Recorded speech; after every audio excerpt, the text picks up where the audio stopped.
देखिए इस वीडियो में क्वेश्चन बैंक का सलूशन देखिए 2011 से लेके 2022 तक मैथ का जितना ऑब्जेक्टिव क्वेश्चन पूछा गया है ना प्रीवियस ईयर में, सभी क्वेश्चनों को एकदम बेहतरीन ट्रिक के साथ आपको सलूशन आपको कराने वाले हैं। आपको कुछ बुझाइबे नहीं करेगा कि ऑब्जेक्टिव क्वेश्चन हम आपको बना रहे हैं, एकदम आपको सेकेंडों में आपको कोई भी ऑब्जेक्टिव क्वेश्चन को बना लीजिए, एकदम बेहतरीन आपको ट्रिक सिखाने वाले हैं। देखिए आप नहीं जानते होंगे, जानते होंगे तो बहुत ही अच्छा है। देखिए क्वेश्चन बैंक से 60% क्वेश्चन हर साल रिपीट किया जाता है। अगर केवल क्वेश्चन बैंक को पढ़ लेते हैं ना बढ़िया से, अगर आप अध्ययन कर लेते हैं तो आपको फर्स्ट डिवीजन केवल क्वेश्चन बैंक से ही आप ला सकते हैं आप अपने बोर्ड एग्जाम में। तो 60% क्वेश्चन बैंक से ही रिपीट होता है हर साल, इसी क्वेश्चन बैंक से ही 60% क्वेश्चनों को रिपीट किया जाता है। तो इसीलिए आपको क्वेश्चन बैंक का जितना ऑब्जेक्टिव क्वेश्चन दिया गया है ना, सभी ऑब्जेक्टिव क्वेश्चन को बहुत ही बेहतरीन तरीका से आपको सलूशन आपको करा दे रहे हैं, काहे कि मैथ में थोड़ा सा भी आपको दिक्कत नहीं हो। देखिए यहाँ पे देखिए 2011 से हम स्टार्ट कर रहे हैं, 2011 से लेकर 2022 तक जितना ऑब्जेक्टिव क्वेश्चन पूछा गया ना, सभी ऑब्जेक्टिव क्वेश्चन को आपको सलूशन कराने वाले हैं। देखिए यहाँ पे 2011 से स्टार्ट करते हैं। पहल का क्वेश्चन देखिए, इसका आंसर बताइए। हालांकि ऐसे क्वेश्चनों को बहुत बार आपको कराए हैं, लेकिन ऐसे आप बेहतरीन ट्रिक भी आपको सिखाने वाले हैं। देखिए पहल का क्वेश्चन क्या है कि निम्न में से कौन परिमेय संख्या है। तो परिमेय संख्या भैया किसे कहते हैं, यानी पहल का क्वेश्चन यही पूछा हुआ है। तो देखिए परिमेय संख्या आप जानते हैं तो बहुत ही बेटर है, नहीं जानते हैं तो जान लीजिए। देखिए परिमेय संख्या क्या होता है, जो P बटा Q के रूप में होता है ना, जो P बटा Q के रूप में होता है उसी को हम लोग परिमेय संख्या कहते हैं। नहीं बुझाया जैसे कि देखिए यहाँ पे 2 हो गया, ये 5 हो गया, ये परिमेय संख्या है कि नहीं है, काहे कि ये P का मान हो गया, ये Q का मान हो गया, ये P बटा Q के रूप में हो गया, तो ये परिमेय संख्या है। यहीं पे कोई पूछ देगा कि यहाँ पे बताइए भाई कि 7 परिमेय संख्या है कि नहीं, कि 7 परिमेय संख्या है कि नहीं है। काहे है, काहे कि इसके नीचे में कुछ नहीं है, तो एक छुपा हुआ, ये P का मान हो गया, ये Q का मान हो गया। परिमेय संख्या किसे कहते हैं, जो P बटा Q के रूप में होता है उसी को हम लोग परिमेय संख्या कहते हैं। ये परिमेय संख्या कब नहीं होगा, तो देखिए जब रूट के अंदर में कोई मान आ जाए, इसका वर्गमूल पूरा ना निकले, जैसे कि दशमलव में इसका मान आएगा, उसी के जैसे कि रूट के अंदर रहेगा, इसका निकालेंगे ना वर्गमूल तो दशमलव में आएगा, उसी को यानी वह परिमेय संख्या नहीं होगा, कोई दूसरा संख्या होगा, अपरिमेय संख्या होगा। तो चलिए ऑप्शन से अब जान लेते हैं कि परिमेय संख्या किसे कहते हैं, जो P बटा Q के रूप में होता है उसी को परिमेय संख्या कहते हैं। तो चलिए यहाँ पे देखिए निम्न में कौन परिमेय संख्या है, ये रूट में आ गया तो ये परिमेय होगा नहीं। काहे नहीं होगा, काहे कि इसको दशमलव में से, इसको रूट में से निकालेंगे तो दशमलव में आएगा, यानी रूट के अंदर से जो मान निकलता है दशमलव के रूप में आएगा, वो नहीं होता है, नहीं ना होगा। ये रूट के अंदर इसको निकालिएगा, रूट 3 का वर्गमूल तो दशमलव में आएगा, 1 दशमलव कुछ ऐसे आएगा। इसको देखिए ये कट जाएगा तो बचा 2, कितना बचा 2। हालांकि देखिए ऐसे हम लोग जैसे कि यहाँ पे है ना 2 कितना है, 2 रूट यहाँ पे रूट 2 है, तो इस तरह हम नहीं काटते हैं। यहाँ ये 2 ऐसे हम लोग नहीं काटेंगे। काहे नहीं काटेंगे, काहे कि देखिए ऐसे काट सकते हैं, यहाँ पे 2 हो जाएगा, लेकिन आपको सही तरीके से अगर सही मैथ का नॉलेज है ना, तो आपको देखिए कैसे आपको किया जाता है इसको हल। यहाँ पे रूट 2 हो जाएगा, हर का परिमेयकरण किया जाता है। हालांकि 2 आंसर आइबे करेगा, लेकिन हर का परिमेयकरण का मतलब होता है ये जो नीचे है ना, इसको एक बार ऊपर गुना कीजिए और फिर उसी से एक बार यहाँ पे गुना कर दीजिए। हर का परिमेयकरण का मतलब ये होता है। तो इसमें रूट 2 और रूट 2 से गुना कीजिएगा तो 2 दूना 4 और रूट 4 का वर्गमूल कितना होता है, रूट 4 का वर्गमूल 2 होता है, तो 2 हो जाएगा। फिर यहाँ पे 2 है तो 2 कितना हो जाएगा, 4 हो जाएगा। यहाँ पे देखिए रूट 2 में 2 से गुना कीजिएगा तो 2 दूना कितना हो जाएगा, 2 दूना 4 हो जाएगा, रूट 4 का वर्गमूल 2 हो जाएगा। इसको काटिएगा तो कितना हो जाएगा, ये 2 हो जाएगा। जो यहाँ पे देखिए ये 2 आ गया ना, तो यहाँ पे देखिए कुछ नहीं है, इसके नीचे तो क्या छुपा हुआ है, एक छुपा हुआ है ना, जो ये P का मान हो गया, ये Q का मान हो गया, तो ये P बटा Q के रूप में आ गया। तो ये क्या होगा, ये ही परिमेय संख्या होगा। ये रूट में है, ये तो होइबे नहीं करेगा, ये होइबे नहीं करेगा, तो होगा कौन, ये होगा। पूरा एक्सप्लेन करके आपको बताया, ठीक है, बिल्कुल आपको बुझा गया होगा। चलिए यहाँ पे देखिए दूसरा का नंबर क्वेश्चन देखिए, दूसरा का नंबर क्वेश्चन है कि किसी धनात्मक पूर्णांक A तथा B के लिए AB का मौसा, AB का मौसा को हम क्या कहते हैं, मौसा को हम लोग HCF गुने, यहाँ पे गुना है, क्या है, यहाँ पे गुना है मौसा को हम लोग HCF कहेंगे और लॉसा यानी लॉसा से आप याद रखेंगे LCM इसको कहेंगे कि मौसा गुने AB का लॉसा निम्न से किसके बराबर होगा। तो देखिए HCF क्या है कि HCF LCM जो A और B का मान दिया है यहाँ पे A का, देखिए यहाँ पे फिर ध्यान से पढ़िए किसी धनात्मक पूर्णांक A तथा B के लिए AB का मौसा गुने AB का लॉसा, तो AB का मान दिया हुआ है तो इसका मान A इसका मान B, तो ये काथी में है गुना में है तो ये किसके बराबर होगा A गुने B के बराबर होगा, A गुने B का ऑप्शन नंबर C हो जाएगा। बिल्कुल आपको बुझा गया होगा। चलिए यहाँ पे देखिए एक घात वाले बहुपद होता है, एक घात यानी जब देखिए कोई भी यहाँ पे अंक है, ठीक है, कोई भी यहाँ पे अंक है यानी घात का मतलब होता है ना इसके पावर, इसके माथा पर जो भी रहेगा ना उसको हम लोग पावर कहेंगे यानी उसको हम लोग घात कहेंगे। तो एक घात वाले जैसे कि एक हो गया तो यहाँ पे कुछ नहीं है तो जैसे कि एक घात वाला हो गया, यहाँ पे कुछ है तो एक नहीं छुपा हुआ है तो एक घात वाले बहुपद कहलाता है, एकाएकी कहलाता है या रैखिक कहलाता है। क्या एकाएकी क्या है रैखिक, तो इसमें देखिए एकाएकी क्या रैखिक कहाँ पे दिया है यहाँ पे, तो ऑप्शन नंबर इसका सी हो जाएगा, 3 का ऑप्शन नंबर सी हो जाएगा। फिर से एक बार अगर यहीं पे x के पावर यहाँ पे 2 हो जाएगा तो ये कितना है, ये 2 है ना, तो यहाँ पे दिया जाएगा घात 2 वाले बहुपद कहलाता है। यहाँ पे 2 करेगा तो द्विघात, यहाँ पे 3 पूछा जाएगा तो त्रिघात, 4 दिया जाएगा तो चौघात।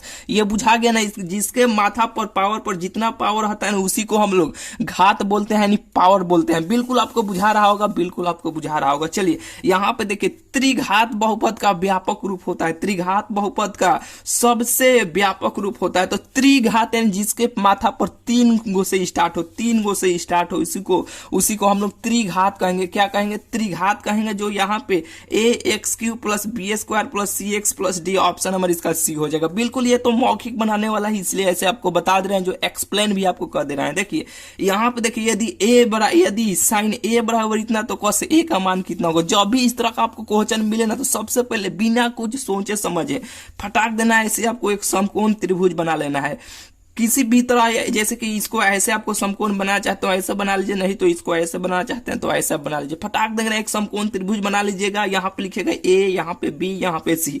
ऐसे लिखने के बाद अब देखिएगा साइन a है कितना है भाई, यहाँ पे साइन ए है, साइन ए बराबर 3/4 दिया है। जो साइन थीटा बराबर कितना आप सूत्र याद किए हैं, साइन थीटा बराबर P/H होता है। जो H का मान ऊपर वाला हो गया नीचे वाला, यहाँ पे H का मान भले यहाँ पे P का मान ऊपर वाला हो गया, H का मान यहाँ पे नीचे वाला हो गया। लेकिन भाई ध्यान से कि यहाँ पे A दे रहा है, यहाँ पे A दे रहा है तो A से ऐसे देखिएगा, A से तो A से जब ऐसे ताकिएगा तो ये हो जाएगा P, ये हो जाएगा B, H को भी नहीं बदलेगा। क्या होगा, H को भी नहीं बदलेगा, H उसी तरह रह जाएगा। तो यहाँ पे देखिए साइन थीटा बराबर के साइन A बराबर क्या होता है, P/H होता है। जो यहाँ पे देखिए P का मान कितना है 3 है, तो यहाँ से A से देखे हैं तो ये P है तो इसका मान 3 है। कितना है, इसका मान 3 है। और बचा कितना यहाँ पे H, तो H का मान 4 है तो बचा ये, तो ये आराम से नहीं निकल जाएगा। कैसे, जैसे AC², सूत्र आप जानते हैं कि नहीं, AC² बराबर होता है AB² प्लस BC²। जैसे कि AC सबसे बड़का को पहले यहाँ पे लिखते हैं, फिर यहाँ पे उस पर से AB हो गया, फिर उस पर से BC। अब मान बैठा दीजिएगा, इसका आंसर आपको भेटा जाएगा। कैसे, जैसे कि AC का मान कितना है 4 है तो 4 का स्क्वायर कीजिएगा तो 4 चौका 16 है। जैसे कि नहीं बुझाया आपको, 4 के स्क्वायर ऐसे आपको करना है तो 4 को ऐसे 2 बार आपको गुना कीजिएगा, 4 में 4 से गुना कीजिएगा तो 16 नहीं हो जाएगा, बिल्कुल यहाँ पे 16 हो जाएगा। AB का मान आपको ज्ञात करना है, ठीक है। तो ए बी को उसी तरह ऐसे ही आप रहने दीजिए।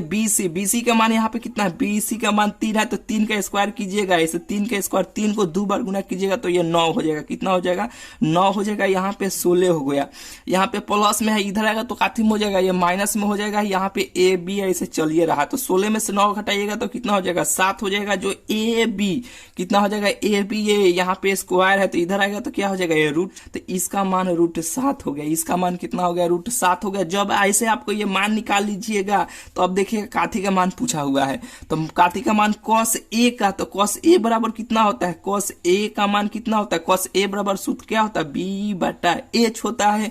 जो यहाँ पे A से देखना है तो A से देखिएगा तो यहाँ पे P हो जाएगा, ये B हो जाएगा ना।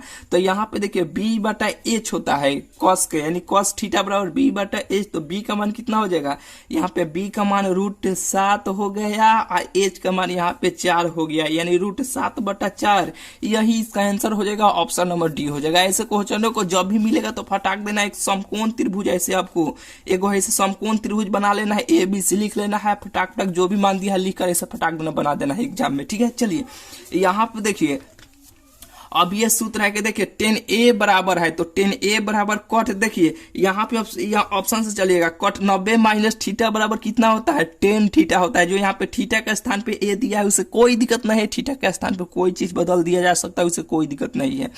कट 90 माइनस थीटा बराबर कितना होगा, 10 थीटा होगा, जो यही इसका आंसर हो जाएगा। सेक 90 माइनस थीटा बराबर कोसेक थीटा, कोसेक 90 माइनस यहाँ पे थीटा के स्थान पे ए दिया है, कोसेक 90 माइनस ए बराबर कितना होगा, सेक थीटा होगा, यानी सेक ए हो जाएगा, कोस 90 माइनस थीटा बराबर साइन ए हो जाएगा। बिल्कुल ये आपको मान याद होगा। देखिए यहाँ पे 7वां नंबर क्वेश्चन है कि किसी बिंदु की एक्स अक्ष के दूरी उस बिंदु की कहलाती है। एक्स अक्ष के, जैसे कि देखिए यहाँ पे ये एक्स हो गया, ये एक्स डैश हो गया, ये वाई हो गया, ये वाई, इसी का दूरी आप पूछ रहा है कि किसी बिंदु एक्स अक्ष की दूरी उस बिंदु की कहलाती है। तो एक्स अक्ष की ये दूरी क्या कहलाता है, इसका भुज होता है। क्या होता है, ये भुज होता है, ये कोटि होता है, ये भुज हो जाएगा, ये कोटि हो जाएगा। तो एक्स अक्ष की ये यहाँ पे एक्स अक्ष की दूरी उस बिंदु की कहलाती है, भुज कहलाती है। ऑप्शन नंबर ए हो जाएगा। बिल्कुल आपको बुझा गया होगा। चलिए यहाँ पे 8वां नंबर क्वेश्चन देखिए कि निम्न में क्या है कि निम्न में से कौन वृत्त का क्षेत्रफल होगा, तो πr² होता है, πr²। ऑप्शन नंबर इसका सी हो जाएगा। बिल्कुल बुझा गया होगा। चलिए संचयी भ्रमणता वक्र कहलाती है, तोलन कहलाती है, क्या कहलाती है भाई, तोरण कहलाती है। ऑप्शन नंबर ए हो जाएगा। देखिए बिल्कुल आपको ये बुझा रहा होगा, बिल्कुल आपको बुझा रहा होगा। इसमें देखिए ट्रिक का कोई अभी जरूरत नहीं है, ट्रिक जो बताएंगे यहाँ पे नीचे और क्वेश्चन है ये सब वाला ट्रिक वाला है, थोड़ा सा लॉन्ग प्रोसेस वाला आएगा ना, उसमें आपको ट्रिक बताएंगे। देखिए यहाँ पे आगे बहुत सारा, देखिए 2000 क्या बोले हैं कि 2011 से लेके 2011 से 2022 में जितना क्वेश्चन पूछा गया है, तो देखिए यहाँ पे 2018 से जो 22 तक है ना, उसमें बहुत सारा आपको ट्रिक मिलेगा, यानी बहुत सारा आपको ट्रिक बताएंगे, ठीक है। उस समय बहुत सारा ट्रिक है, ये तो एक ही लाइन वाला क्वेश्चन है, एक बार देखिए बनाइए, देखिए बनाइए, वो ऐसा है तो इसमें क्या ट्रिक बताएं। चलिए यहाँ पे देखिए 10वां नंबर क्वेश्चन है कि यूक्लिड विभाजन एल्गोरिथम दो धनात्मक पूर्णांक के निम्न में से किसे प्रकलित करने का तकनीक है। तो ये देखिए यूक्लिड विभाजन एल्गोरिथम जो होता है ना, कि दो धनात्मक के पूर्णांकों को प्रकलित करता है ना, तो मौसा करता है। ऑप्शन नंबर इसका बी हो जाएगा। क्या होगा, मौसा हो जाएगा। ऑप्शन नंबर इसका बी हो जाएगा। देखिए एक रैखिक समीकरण युग्म जिसका कोई हल नहीं होता है, क्या कहलाता है। एक रैखिक समीकरण पूछा जा रहा है कि एक रैखिक समीकरण युग्म बताइए जिसका कोई हल नहीं होता है। ये ऐसे आप याद रखिएगा, कोई हल नहीं होता है ना, जिसका कोई माई बाप कोई हल ही नहीं है इस दुनिया में, उसको क्या कहेंगे, असंगत कहेंगे। क्या कहेंगे, असंगत कहेंगे, असंगत समीकरण कहेंगे, या विरोधी समीकरण कहेंगे। क्या कहेंगे, असंगत, असंगत समीकरण या विरोधी समीकरण कहेंगे। यानी ऐसे आप याद रखिएगा कि इसके दुनिया में कोई हल ही नहीं, जिसका कोई हल नहीं होता, कोई नहीं होता है, उसको असंगत कहते हैं। बिल्कुल आपको याद हो जाएगा। देखिए 1045 का मान होगा, 1045 का मान 1 होता है। क्या होता है, 1045 का मान 1 होता है। बिल्कुल आपको बुझा गया होगा काहे कैसे 1 होता है, जैसे कि देखिए याद नहीं है तो यहाँ पे 10a आ रहा है, 10a तो 45 से, हालांकि ऐसे कोई ट्रिक भी आपको बताए थे त्रिकोणमितीय यानी जो टेबल होता है ना, उसको याद करने के लिए। हालांकि 1045 का मान 1 ही होता है। देखिए यहाँ पे देखिए आगे क्या है कि cosec square a minus a का मान कितना होगा, कॉट स्क्वायर a होगा। कैसे होगा, ऐसे होगा। देखिए यहाँ पे cosec square a minus cot square, यहाँ पे देखिए थीटा भी है, कोसेक स्क्वायर a के स्थान पे यहाँ पे थीटा होता है। हालांकि यहाँ पे कोई भी मान बदल दिया जा सकता है, उससे कोई दिक्कत नहीं होता है। इतना बराबर a होता है, 1 होता है ना, तो यहाँ पे देखिए इसको ऐसे किया गया है कि कोसेक स्क्वायर a, यहाँ पे देखिए प्लस में है, इधर आएगा तो काथी में हो जाएगा, ये माइनस में हो जाएगा। ये बराबर का चिन्ह है तो बराबर, ये माइनस में है, इधर आएगा तो काथी में हो जाएगा, ये प्लस में हो जाएगा। इतना का मान दिया गया, पूछा जा रहा है कि इतना बराबर कितना होगा, तो इतना होगा कॉट स्क्वायर a हो जाएगा। कितना होगा, कॉट स्क्वायर a हो जाएगा। बिल्कुल आपको बुझा रहा होगा। चलिए यहाँ पे देखिए इसके लिए आपको ट्रिक बताते हैं। देखिए ऐसे क्वेश्चन बार बार पूछा गया आपके एग्जाम में, लेकिन बेहतरीन ट्रिक आपको सिखाते हैं, लॉन्ग प्रोसेस भी आपको बताते हैं। देखिए 10 26 डिग्री बटा कॉट 64 डिग्री का मान कितना होगा। देखिए यहाँ पे जो दिया गया है ना ऊपर वाले, यहाँ पे देखिए, यहाँ पे हम पहले लिख देते हैं कि 10 कितना है, यहाँ पे 10 26 डिग्री, यहाँ पे 10 26 डिग्री, अब आएगा कॉट 64 डिग्री का मान पूछा जा रहा है। देखिए जब भी इस तरह का क्वेश्चन मिलेगा ना तो आपको ऊपर वाले और नीचे वाले ये दोनों को जोड़िएगा, यानी 64 को और 26 को जोड़िएगा तो अगर जीते हैं दोनों को जोड़ने पर अगर 90 डिग्री मिल जाए, हालांकि मिल ही जाएगा, ठीक है। यहाँ पे 6 4 10 का 0, हाथ में एक 6 2 8 है एक 9, यानी यहाँ पे ये दोनों को जोड़ने पर 90 डिग्री मिल जाएगा। तो उसका आंसर आंख मूंद के आप उसका आंसर 1 टिक कीजिएगा, यानी उसका आंसर 1 होगा। कितना होगा? तो इसका आंसर कितना होगा? इसका आंसर 1 होगा। कैसे होगा? तो यहाँ पे देखिए और एक और कंडीशन देख लीजिएगा, यहाँ पे इसके उल्टा होना चाहिए। हालांकि इस टाइप का जब भी आपको क्वेश्चन मिल दिया जाता है ना तो यहाँ पे उल्टा ही दिया जाता है। टेन का उल्टा कट होता है, साइन का उल्टा कॉसेक होता है, ठीक है, यानी कॉस होता है, ऐसे उल्टा दिया ही जाता है। जैसे कि देखिए कैसे दिया जाता है इसका, यानी एक कैसे हो गया, आप तो बोल दिए दोनों के जोड़ने पर, आप बोलिएगा ना कि आप बोल दिए कि दोनों के जोड़ने पर 90 डिग्री पुर गया तो इसका आंसर 1 हो गया। हाँ, सीधा आपको कुछ नहीं देखना है, ये देखना है ये वाला मान, ये वाला मान, दोनों को जोड़ने पर 90 डिग्री पुर गया तो इसका आंसर 1 हो जाएगा। दोनों को जोड़ने पर 90 डिग्री पुर गया उसका आंसर 1 हो जाएगा। कैसे होगा? देखिए ऐसे होगा, जैसे कि देखिए यहाँ पे 10 26 डिग्री है, कितना है? 10 26 डिग्री है और भागा में यहाँ पे है। देखिए इसको यहाँ पे हम ऐसे हम लिख सकते हैं, यहाँ पे देखिए तो 10 को ऐसे हम लिख सकते हैं 10 90 डिग्री माइनस यहाँ पे हम 26 डिग्री ऐसे हम लिख सकते हैं। बोलिए तो ऐसे हम लिख सकते हैं कि नहीं? इसको 64 को हम ऐसे लिख सकते हैं कि नहीं? कैसे? क्या है कि देखिए 90 में से फिर घटाइएगा ना, यहाँ पे 90 में से 26 घटाइएगा तो फिर 64 आ जाएगा। जैसे कि देखिए 90 में से आप 26 ऐसे घटाइए, फिर घटाइएगा तो हाथ से लीजिएगा तो ये 10, तो ये कितना बचा? 4, ये कितना बचा? 8, तो ये 2, यानी यहाँ पे 8 है तो ये कितना हो जाएगा? 8 में से 2 घटाइएगा तो कितना होगा? 6 हो जाएगा। ये 64 नहीं आ गया तो इसको हम इस फॉर्म में हम लिख सकते हैं, आराम से लिख सकते हैं। क्या है कि फिर यहाँ पे घटाएंगे तो 64 आ जाएगा। आप जो सूत्र जानते हैं कट 90 माइनस थीटा बराबर कितना होता है? कट 90 माइनस थीटा बराबर 10 थीटा होता है, जो थीटा का स्थान पे 26 है। तो ये 26 आ गया, 10 26 डिग्री 10 26 डिग्री आ गया। कट जाएगा तो कितना बचेगा? 1 नहीं बचेगा, 1 हो जाएगा। तो इस टाइप का क्वेश्चन जब भी आपको मिलेगा तो यहाँ पे इसको जोड़िएगा, इसको जोड़िएगा, दोनों को जोड़ने पर, ये दोनों को जोड़ने पर 90 डिग्री पुर गया तो उसका आंसर 1 हो जाएगा। बिल्कुल आपको बुझा गया होगा। चलिए ये सूत्र इतना को कहलाता है, तो क्या कहलाता है? अंतः विभाजन सूत्र कहलाता है। जो आपका निर्देशांक ज्यामिति में सूत्र दिया गया है इसको हम क्या कहते हैं? इस सूत्र को अंतः विभाजन सूत्र कहते हैं। क्या कहते हैं? अंतः विभाजन सूत्र कहते हैं। देखिए बिंदु इतना और इतना के बीच का दूरी क्या होगा, यानी बीच का दूरी ज्ञात करें, बहुत आसान है। देखिए दूसरका में से पहिलका घटाइएगा, दूसरका में से पहिलका घटा लीजिएगा, बीच में प्लस का चिन्ह दे दीजिएगा, वही इसका बीच का दूरी हो जाएगा। कैसे? तो देखिए दूसरका में से पहिलका, तो दूसरका का मान कितना है? दूसरका का मान x2 है। कितना? दूसरका का मान x2 है, पहिलका का मान x1 है। क्या है कि यहाँ पे दूसरका में से पहिलका आपको घटाना है, बीच में माइनस का चिन्ह ऐसे आपको दे देना है।